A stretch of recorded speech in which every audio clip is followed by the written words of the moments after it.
이제 월요일장 마무리가 되어가고 있는 시간대입니다. 오늘 정리하면서 또 우리가 놓치지 말아야 할 이슈들 들여다보겠습니다. 유한타증권 영업부 송태용 과장과 함께하는 날이네요. 과장님 어서 오세요. 네, 안녕하세요. 네, 어서 오십시오. 자, 저희 첫 번째 이슈부터 열어볼 거고요. 최근 나타나고 있는 우리 시장의 큰 변동성에 대한 이야기를 해보려 합니다. 변동성에 베팅하라. 요즘에 이런 투자자분들이 굉장히 많다고 해요. 자, 처음 보겠습니다. 오늘만 하더라도요. 오늘만 딱 떼어놓고 보더라도 뭐 그렇습니다. 오늘 이거 2시 기준입니다. 오늘 오후 2시 기준으로 했을 때 코스피가 최고가가 한 2,741포인트. 최저점이 장 초반대였죠. 1,694포인트. 하루 변동폭만 거의 50포인트 가까이 달하는 오늘 시장을 봤습니다. 근데 최근에 이런 현상들이 계속 나타나요. 뭐 지정학적 리스크가 갑자기 나온다고 하면 푹 꺼지기 일쑤고요. 또 이내 회복하기 일쑤입니다. 변동성 지수라는 것을 놓고 보아하니 최근 한 달 사이에 무려 40% 이상 이 공포지수가 올라가는 것을 확인할 수 있습니다. 그래서 개인 투자자들은 또 머리를 싸매고 관련한 이 지수에서 우리가 수익을 낼 만한 게 없나 고민을 하고 나서는 거죠. 대표적인 것이 ETF, 코덱스 200 선물 인버스 EX, 곱버스라고도 하죠. 내려갈 때 수익이 나는데 곱하기 2배로 수익이 나는 구조입니다. 최근 한 달 사이도 아니에요. 일주일 사이에 무려 9천억 원이 넘는 돈이 추가로 더 들어오는 모습이 확인되고 있고요. 뿐만이 아닙니다. 코덱스 레버리지, 이건 올라갈 때 수익 나는 구조 알고 계시죠?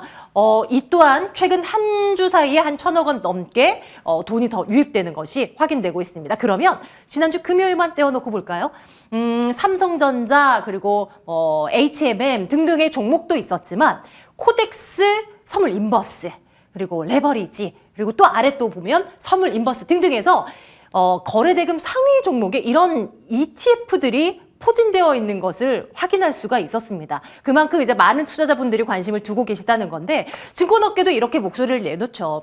긴축 속도 빨라질 것이고 지정학적 리스크 하루아침에 끝나는 것이 아니고 이런 가운데서 시장의 변동성은 커질 수밖에 없다라고 말입니다. 그러면 우리는 어떤 전략을 쓰는 것이 맞을까요? 오늘 과장님의 생각을 좀 듣겠습니다. 당분간은 이런 큰 변동성을 염두에 둬야 하는 거는 맞는 건가요?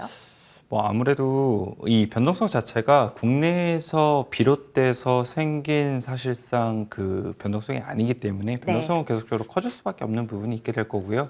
이렇게 투자 심리라든지 이런 부분이 많이 취약하게 됐을 때는 결국은 수급적인 요인에 의해서 많은 부분 좌지우지가 되다 보니까 변동성은 더욱더 커질 수밖에 없는 부분이 많다라고 말씀을 드릴 수가 있을 것 같아요.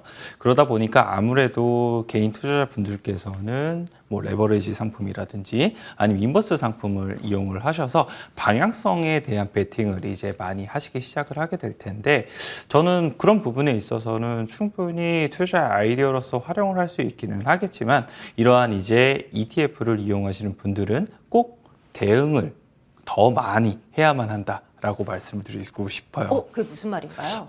예를 들어서 종목 같은 경우에는 이제 버이앤 홀드의 전략을 사용한다 하더라도 어느 정도 기업에 대한 매출액이라든지 이런 부분이 늘어나게 되면은 사실상 수익으로 될 수가 있는 부분이 있잖아요. 그렇죠. 하지만 이제 ETF 상품을 이용을 하시다가 버이앤 홀드의 전략을 사용을 하시다가 내가 생각지 못한 방향성으로 가기 시작을 하게 됐을 때는 그건 그대로 이제 손실로서 다시 얘 생각보다는 회복하기 어려운 손실이 될 수도 있다라고 말씀을 좀 드리고 싶은 거죠.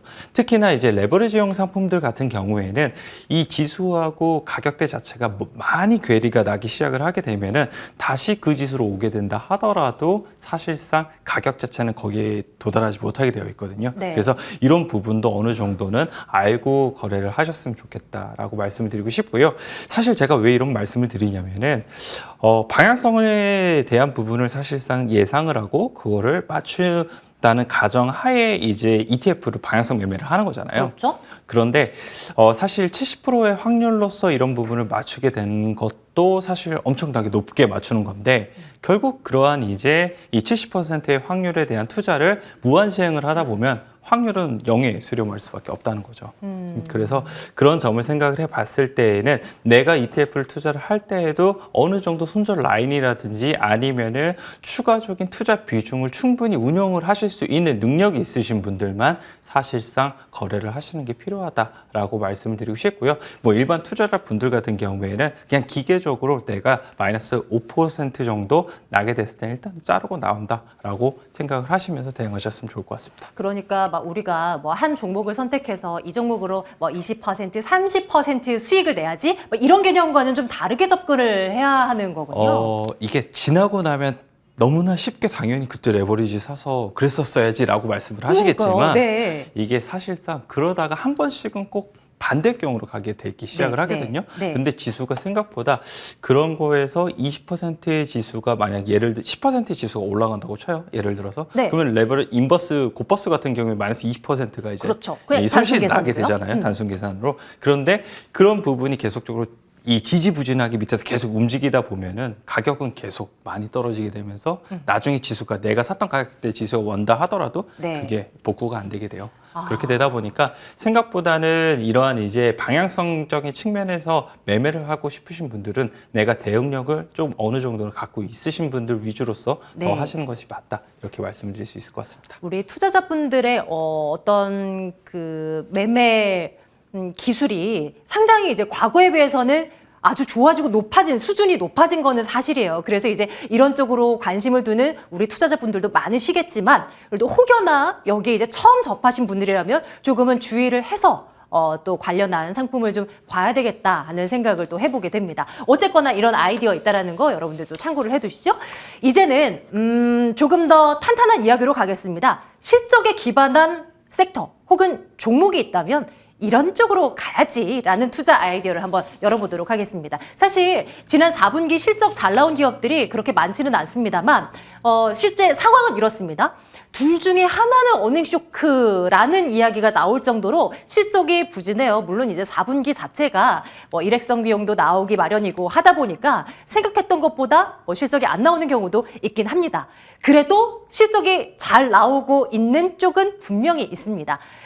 일단 올해 들어서 실적 전망이 상향 조정된 기업들을 추려봤는데요. 코스닥 시장에서 대표적인 것은 LNF, 무려 200% 넘게 실적이 상향 조정되는 흐름이 최근 나타나고요. 천보, DB하이텍, 뭐 하이닉스도 그렇고요. 그리고 HMM 최근 들어 잘 나가잖아요. 오늘 시장에서도 그랬고 사상 최대의 실적을 작년에 내놨고 올해도 괜찮을 거다. 뭐 이런 전망들이 나오고 있는 기업들 어떨까 궁금합니다. 과장님께서는 지난주에 DB하이텍이었나요? 네, 예, 뭐 맞습니다. 네. 괜찮게 본다라는 이야기를 해주신 바 있는데요. 뭐 이 종목을 더 강조해 주셔도 좋고요. 뭐 다른 뭐 괜찮은 종목들이 있다면 한번 또 점검해 주세요. 꼭 여기서만 골라야 되는 건가요? 아니요, 절대 아니죠. 네. 네, 일단은 뭐 말씀을 해주신 것처럼 실적 전망이 상향되는 기업들은 확실히 주가의 이 움직임도 훨씬 더 좋게 움직이는 경우가 상당히 많기는 합니다만 일단 여기에 나와 있는 것 중에서는 저번에 말씀을 드린 것처럼 DB하이텍을 뭐 다시 한 번 더 사실상 요즘 TSMC가 다시 파운드리 가격도 올린다고 하고 그런 점을 생각을 해보게 되면 네. 지금 전망치가 마저 들어갈 확률이 상당히 높아진다는 걸 다시 한 번 더 생각을 해볼 수 있는 것 같아요. 그래서 이런 관점에서는 확실히 DB하이텍이 지금 주가 조정을 이용을 하게 되고 그리고 지수가 많이 눌렸을 때는 충분히 접근을 해볼 만하다라고 말씀을 드릴 수가 있을 것 같고요.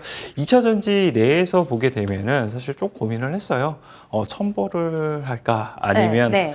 제가 가지고 온 종목이 엔캠이거든요. 네. 네, 엔캠을 할까 고민을 했었었는데 그 말은 뭐 둘 다 괜찮게 보신다는 얘기이기도 하고요. 뭐 첨보 같은 경우에 역시 실적 둘 다 실적에 대한 부분인 건데 네, 네. 이 엔캠 같은 경우에는 보다 좀 더 프레시한 감이 있기 때문에 네. 엔캠이 제가 더 선정을 한 원인이 됐다라고 보시면 될 것 같습니다. 이야기 조금 더 해주세요. 네. 오랜만에 또 이 기업을 또 들여다보게 되네요. 네, 엔캠 같은 경우에는 사실 전망치 자체가 많이 올라오게 돼요. 이 분리막 이 전해질을 하게 되는 분리막을 하게 되는데 이 엔캠이 이 더욱 더 많이 주목을 받는 이유는 사실 SK온의 이제 성장과 더불어서 엔캠의 더욱 더 많은 성장을 보일 수 있을 것이다. 이러한 관측이 많이 나오기 때문입니다. 사실 SK온 같은 경우에는 이제 포드하고 이 사업 파트너를 맺게 되면서 포드가 F150 라이트닝에 대한 이제 예약 선주문이 다 끝났다라고 이야기가 나오고 있는 만큼 네. 그만큼 사실상 이제 포드와 이제 SK 이노베이션의 더욱더 이런 이 전기차 관련돼서 캐패시티 증대는 더 빨라질 걸로 예상이 되고 있는데요. 그것이 더욱더 빨라지면 빨라지게 될수록 엔캠이 더욱더 많은 수혜를 볼 수 있다라는 전망이 상당히 많이 나오고 있습니다. 그래서 2025년도까지의 지금 증설에 대한 전망 자체가 한 25만 톤 정도가 되고 있는데 네. 이것이 더욱더 상향 조정이 되게 되면서 30만 톤까지 늘어날 수 있는 부분이 있다라고 이야기를 하고 있습니다. 그것이 SK온의 성장과 더불어서 일단 관련된 가능성이 상당히 높다라고 이야기를 하고 있는 거고요. 원재료 관련돼서 이제 첨보가 만들고 있는 이제 이러한 전해질이 더욱더 많은 이제 가격대가 지금 올라가게 되면 첨보가 이제 이 실적이 좋아지고 있는 건데 엔캠은 장기화 계약을 이제 다른 기업들보다 훨씬 더 많이 맺게 되면서 가격적인 측면을 훨씬 더 잘 유지할 수 있는 부분이 생길 것이다라고 얘기를 하고 있습니다. 그래서 이런 부분이 결국은 수익성적인 측면에서는 장기 계약을 통해서 더욱더 좋아질 수 있는 부분이 생길 거고 그리고 이러한 Q에 대한 부분은 SK온의 성장과 함께 같이 더욱더 발 맞춰서 커질 수 있다라고 봤을 때는 엔캠이 프레시한 부분과 실적 성장 이 두 가지를 모두 다 갖고 있어서 2차 전지가 만약 보다 더 소재 쪽에 부각을 받게 됐을 때는 엔캠이 더욱더 강하게 움직일 가능성은 맞다라고 생각하고 있습니다. 네, 그럼 혹여나 이제 관심 두고 지켜보실 분들을 위해서 단기적으로 좀 어느 선까지 좀 봐도 괜찮을 것 같다. 뭐 이런 뭐 가격대 뭐 제시해 주실 수 있을까요? 저는 한 11만 원대가 넘어가게 되면은 일단 거기서부터는 조금씩 물량을 줄이시는 게 좋다라고 생각을 하고 있어요. 뭐 정말 아예 장기적으로 봤을 때는 더 끌고 가셔도 상관은 없기는 하겠지만 네. 요즘 주가의 변동성이라는 것이 워낙 강하게 움직이고 있기 때문에 그런 부분에서 10만 원 언더에서는 사실상 매수의 관점으로 보시고 그리고 11만 원이 넘어가서 11만 5천 원 부근까지 올라가게 되면은 그때는 챙기고. 약간씩 수익 실현을 하게 되는 네. 이러한 이제 이 트레이딩 관점에서 접근을 하시다가 무언가 SK온 쪽에 공장 증설에 대한 강한 뉴스가 나오게 되면 네. 그때부터는 홀딩 이러한 전략을 가져가셨으면 좋을 것 같습니다. 오랜만에 이 기업에 대한 또 이야기를 듣고 긍정적인 또 이야기를 들어서 또 관심 있으신 분들 좀 도움이 되시길 바랄게요. 간략하게요, 과장님. 그 테슬라 쪽에서 계속 안 좋은 뉴스 좀 전해지잖아요. 뭐 달리는 중에 고속도로를 달리는 중에 급제동이 걸린다는 뭐 이런 얘기가 자꾸 나오면서 그 미국의 어떤 이제 뭐 그 이제 조사에 들어간다라는 뉴스. 또 뭐 항상 늘 논란이 되어 있지만 머스크의 그 트윗에 대한 어떤 비난 섞인 혹은 뭐 논란거리들 뭐 이런 것들이 주가의 발목을 잡는데 그래서 국내 뭐 테슬라 관련주라고 해서 많잖아요. 이런 것들도 혹 영향을 좀 받는다고 봐야 되는지 그건 어떤 의견 갖고 계세요? 저는 그거는 사실 노이즈적인 측면이라고 많이 생각을 하고 있어요. 네. 물론 리콜이라든지 아니면은 머스크 CEO에 대한 트위터 때문에 테슬라에 대한 주가는 뭐 등락을 반복을 할 수 있기는 하겠지만 생산량적인 측면 그리고 인도 대수에서 보게 되면은 여타의 다른 전기차 업체들 대비 압도적인 사실 숫자를 가지고 있거든요. 그런 관점에서 봤을 때는 결국은 이 여기에 납품을 하고 있는 기업들 같은 경우에는 실적이 증대될 가능성이 상당히 높다라고 말씀을 드릴 수가 있는 것 같고 이러한 이제 실적을 기반으로 가지고 백데이터를 가지고 있다가 나중에 이제 테슬라 관련돼서 또 투자 심리가 다시 좋아지는 구간이 오게 될 거잖아요. 네. 그런 구간이 한 번씩 이제 오버퍼폼이 나올 수 있는 이러한 이제 구간이라고 생각을 하시면 될 것 같습니다. 그래서 똑같은 기업이라 하더라도 투자 심리에 의해서 이것이 지금 주가가 내려가는 것인지 올라가는 것인지 이런 부분을 좀 판단을 하셨으면 좋을 것 같고요. 이 실적의 기인만 되지만 않으면은 주가는 다시 반등이 충분히 나올 수 있다라고 생각하고 있습니다. 그렇다면 비슷한 악재로 주가가 밀리게 된다면 조금씩 담아보는 전략도 나쁘지 않겠다 하는 생각을 또 갖게 됩니다. 자, 뭐 실적에 대한 기반한 종목 가운데서는 저희 이제 엔캠을 또 과장님께 이야기를 들어봤고 앞서 잠깐 말씀 주셨지만 첨보도 한번 눈여겨볼게요. 자, 계속 보겠습니다. 저희는 또 다른 아이디어로 한번 접근을 해볼게요. 금 투자 여러분들 어떻게 생각하세요? 요즘 주변에서 금 살까? 아니면 관련한 상품 살까? 저한테도 많이 문의를 하더라고요. 내용 좀 들여다보겠습니다. 인플레이션 그리고 경기 침체 리스크가 가중될 것이라는 어떤 전제하에 금값이 온스당 2,000달러를 넘어설 가능성이 농후하다라는 전망이 계속해서 나오고 있습니다. 금 가격 차트 한번 볼까요? 작년 8월쯤에 저 아래였던 것이 지금 이렇게 가파르게 올라가고 있는 모습이 확인됩니다. 1,200달러. 내일 모레면 또 가능할 만한 그런 숫자가 되어버린 것 같기도 하고요. 금에 투자하는 방법은 굉장히 다양합니다. 일단 앞서서 금 시장에 대한 어떤 투자가 얼마나 많아지고 있는지부터 챙겨볼게요. 일평균 거래량, 요것만, 총 거래량, 여기만 떼어보시죠. 최근 3년간의 비교인데요. 그냥 숫자가, 늘어난다. 근데 많이 늘어났다. 이거를 보고 계시면 되고요. 총 거래 대금도 마찬가지예요. 2019년도에 비해서 해가 거듭될수록 늘어났다. 근데 이거 2021년도 자료잖아요. 올해 들어서만 놓고 본다고 하더라도 이 수치는 점점점 일평균 거래량, 거래 대금은 늘어날 가능성이 커 보입니다. 앞서서 말씀드렸듯이 금에 투자하는 방법은 정말 다양합니다. 실제로 금은방 가서 금 사는 거 방법이 있고요. 그리고 KRX 금 시장에서 사는 거, 골드 뱅킹을 이용하는 거, 또 금 선물 ETF를 활용하는 거 등등해서 정말 다양합니다. 각각의 투자 방법에 따라서 장단점은 또 확연히 갈리게 되는데요. 어쨌거나 전문가들은 이런 점을 계속 얘기를 합니다. 많이는 하지 마라. 전체 포트폴리오 가운데 한 10에서 20%? 20%도 많다라고 이야기하는 전문가들도 많기는 해요. 그리고 금의 특성상 시세의 변동성이 너무나 크다. 그리고 이것을 혹시나 실물로 인출하게 된다면 또 세금이 발생하기 때문에 그냥 투자 상품으로 활용하는 것이 더 낫다. 뭐 이런 조언들을 각각이 하고 있는데요. 과장님, 뭐 주의사항은 됐고, 뭐 이 금 관련한 상품에 투자를 하는 것에 대한 아이디어는 어떻게 생각하세요? 괜찮은 방법인가요?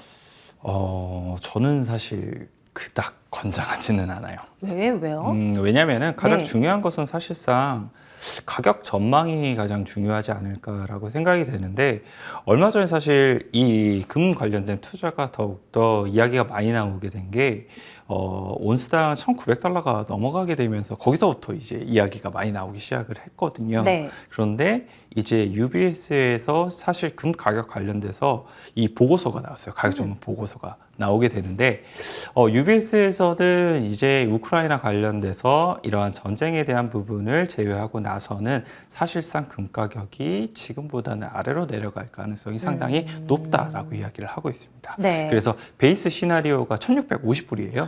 아니, 전망치가 뭐 중구난방으로 그럼 나오고 있는 네, 거네요. 1,900불이잖아요. 네. 그러면 하락을 하겠다라는 것을 떨어진다는 의미를 하게 될 거예요. 거고, 강세 시나리오를 보게 되면은 네. 사실 1,850달러에서 1,950달러입니다. 그리고 약세 시나리오는 1,350에서 1,450인데, 결론은 아무리 강세가 나온다 하더라도 지금보다 더 이상 올라갈 가능성이 상당히 낮다라고 보시면 되는 거죠. 그럴 가능성에서 이제 생각을 해보게 되었을 때에는 결국은 금 가격 관련돼서는 사실상 더욱더 중요한 것이 달러 가치일 텐데, 달러 가치의 금리 인상과 함께 더 비싸지게 될 거고 오히려 금 가격이 내려갈 가능성이 높죠. 그래서 저는 만약에 하시게 되면은 ETF를 활용해서 인버스 쪽 한번 관심을 가져보셨으면 좋겠다라고 말씀드리고 싶고요. 뭐 개별 종목으로는 워낙 변동성이 있으니까 엘컴텍이라든지 정산해감 이거 한번 보셨으면 좋을 것 같습니다.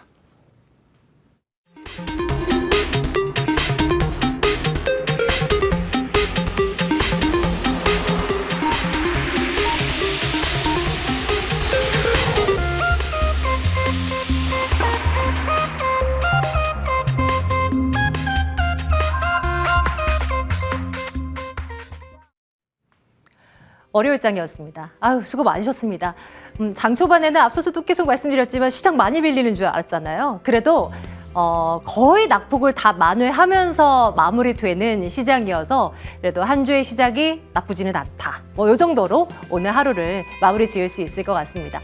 외환 시장도 어느 정도 좀 진정이 되는 흐름을 나타냈고요. 지수는 하락폭을 다 만회해서 이번에 이제 상승 반전을 시도한 채 이제 마무리를 되는 그런 모습이었는데요. 다만 개인 투자자들의 순매수만 집중이 됐다라는 어떤 아쉬움을 안고 갑니다. 외국인과 기관 투자자들의 팔자는 장중 내내 이어지는 하루였고요. 또 코스피 시장에서는 대형주들, 이 시총 상단에 놓여 있는 상당수의 종목들이 파란불로 마무리가 됐다라는 거, 이런 부분들이 조금은 아쉬운 대목으로 남습니다. 삼성전자, SK하이닉스 이런 종목들이 오늘 시장에서 조금만 반등폭을 좀 키워줬다면, 아니 상승으로 좀 돌아설 수만 있었다면 또 조금은 다른 그런 시장이 연출이 됐을 텐데 그렇지는 않았어요. 지금 이제 나오는 데이터들 하나하나 확인할게요.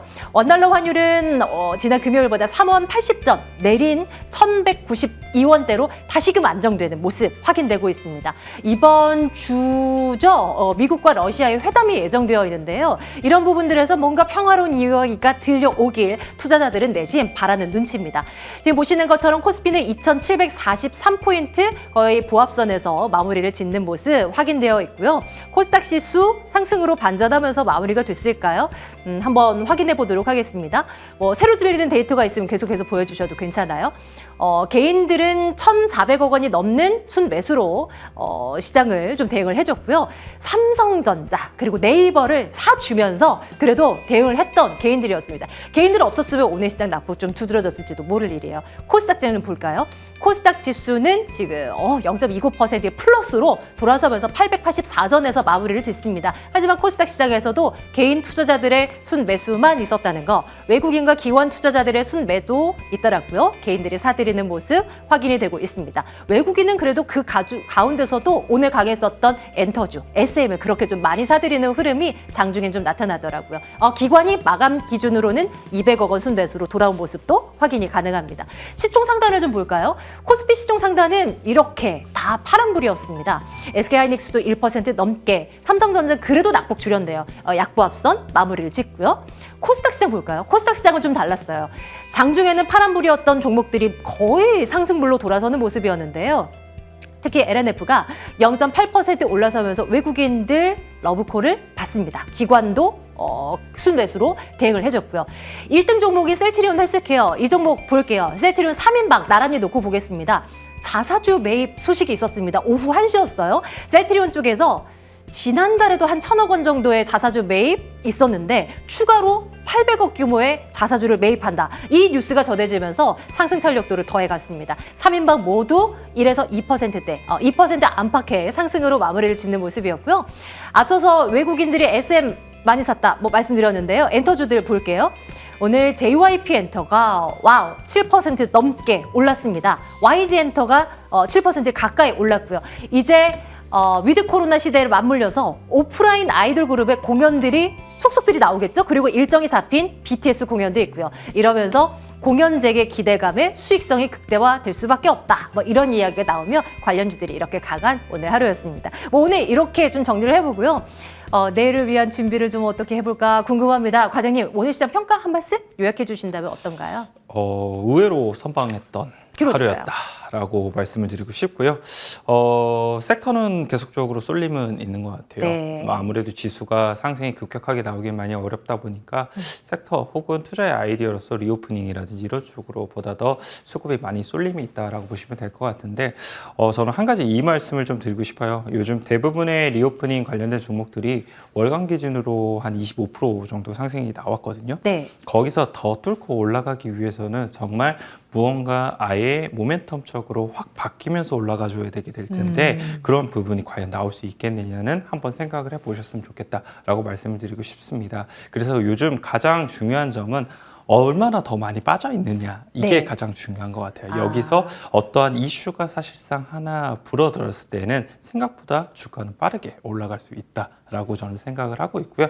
그런 부분이 의외로 게임 쪽에서도 나올 수 있다고 생각을 하고 있고 메타버스 빠졌죠. 쪽에서도 충분히 나올 수 있는 것 같습니다. 오늘 네. 뮤직 스튜디오 같은 경우에는 이 보고서가 긍정적으로 나오게 되면서 오늘 한 6% 넘게 상승이 나왔거든요. 그런 부분이 추가적으로 더욱더 나오게 되면 의외로 한 3, 4일 만에 20%까지 올라갈 수 있다고 생각을 하거든요. 그래서 이렇게 단기간에 급등한 종목보다는 계속적으로 누워 있거나 아니면은 조금 하락폭이 큰 종목 쪽으로 이제 계속적으로 신규 매수에 접근은 필요하다라고 저는 생각을 하고 있습니다. 그래서 어차피 지수는 계속적으로 변동성이 노출이 되어 있기 때문에 섹터나 이러한 이제 종목 중에서 많이 빠진 종목에 집중을 하자 이렇게 말씀드리도록 하겠습니다. 네, 저희도 그럼 내일 전략을 챙길 때 그런 종목들 위주로 해서 또 꼽아올 필요가 있어 보이네요. 저희도 숙제를 또 하나 가져갑니다. 자, 오늘 유한다증권 영업부 송태영 과장과 함께 시장에 대한 이야기 나눠봤습니다. 과장님 고맙습니다. 네, 감사합니다.